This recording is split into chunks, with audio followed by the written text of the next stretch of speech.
সাভারের বিভিন্ন বাজারে গতকালের চেয়ে সবজির দাম কিছুটা কমেছে। শহরের সবচেয়ে বড় কাঁচা বাজার মোহাম্মদিয়া আড়ত থেকে বিস্তারিত জানাতে সরাসরি যুক্ত হচ্ছেন প্রতিনিধি কামরুজ্জামান।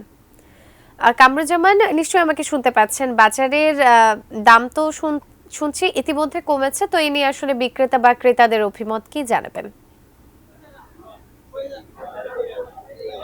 সুজনা, আপনাকে ধন্যবাদ। আমি এই মুহূর্তে রয়েছি সাভারের সবচাইতে বড় আড়ত যে মোহাম্মদিয়া আড়তে আমি রয়েছি। সকাল থেকে কিন্তু আমি এখানে এসেছিলাম এবং এসে দেখেছি সাভারে কিন্তু দুটি সবচেয়ে বড় পাইকারি বাজার, একটি বাইপেল এবং একটি সাভার। আমরা সাভার মোহাম্মদিয়াতে রয়েছি, জ্ঞানবাই যেটা অবস্থিত।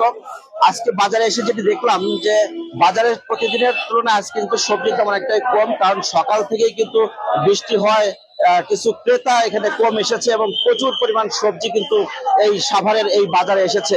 এছাড়াও একটা বিষয় আপনাদেরকে জানিয়ে রাখি যে সাভারের এই আড়তগুলোতে কিন্তু যে সবজিগুলো আসে, যেমন দক্ষিণবঙ্গ এবং উত্তরবঙ্গ এবং দক্ষিণবঙ্গ দুটি জায়গাতে কিন্তু প্রচুর সবজি এখানে আমদানি হয়।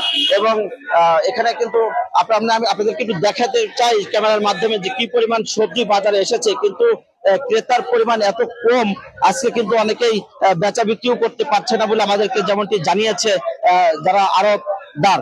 এবং আমি একটা বিষয় আপনাদেরকে দেখাতে চাই যে আমি দুজনের সাথে কথা বলবো যে আচ্ছা, কি অবস্থা আজকে প্রতিদিনের তুলনায় আজকে কি বাজারের অবস্থা? বাজার খারাপ খারাপ, বৃষ্টি আসি বাজার খারাপ।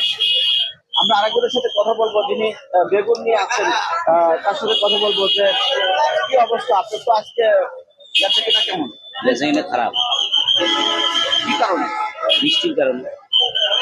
যেমনটি শুনছিলেন যে বৃষ্টির কারণে ক্রেতা না থাকায় কিন্তু বিপাকে পড়েছে এখানকার যারা নাম দরকার না। কি অবস্থা আজকে বেচা কেনার অবস্থা কি? ভাইয়া, অবস্থা তেমন ভালো না, বৃষ্টির কারণে বেচা কিনি করতে পারছি না। পেঁপে বেচতাম 20 টাকা, আজ বেচতাম লাগতেছে 15 টাকা। কদু বেচতাম 40 টাকা, 50 টাকা, বেচতে 30 টাকা, 25 টাকা। বাজারের অবস্থা ভালো না। আমরা দেখাবো যে অনেক প্রচুর পরিমাণ কিন্তু সবজি রয়েছে বাজারে, কিন্তু ক্রেতা কম। আমরা দেখাই যে এখানে প্রতিদিন কিন্তু যে এই সমস্ত সবজি এরই মধ্যে কিন্তু বেচা বিক্রি হয়ে যায়, কিন্তু আজকে প্রচুর সবজি রয়েছে।